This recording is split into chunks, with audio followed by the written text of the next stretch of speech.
আবারও চলে আসলাম দুপুরের আড্ডা নিয়ে। তো প্রথমেই আমার স্ট্রবেরি গাছগুলো দেখে নিয়েছো তোমরা, জানাবে আমার স্ট্রবেরি গাছগুলো কেমন হয়েছে। তারপরেই বসে পড়লাম দুপুরের খাবার নিয়ে। আর দুপুরের খাবারটা কিন্তু আমার খেতে খুবই ভালো লাগে, একদম শান্তি করে খেতে হয়।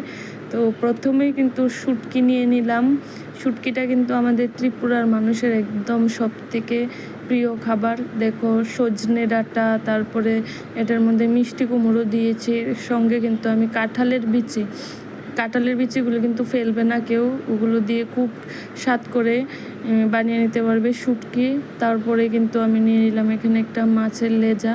আজকে কিন্তু খুবই সিম্পল রাখার চেষ্টা করেছি, কারণ প্রতিদিন এই গরমের মধ্যে ভারী খাবার খাওয়াটা ভালো নয়। তো তার জন্য মাছের লেজা দিয়ে আর ঝিঙ্গা দিয়ে রান্না করে ফেললাম। আর ভিডিওটা এখন দেখে আমার খুব লোভ হচ্ছে। আর তার সঙ্গে এখানে নিয়ে নিলাম টমেটো বড়ি দিয়ে একটি চাটনি, যেটা খুবই দারুণ হয়েছে। আর দেখলে হবে না,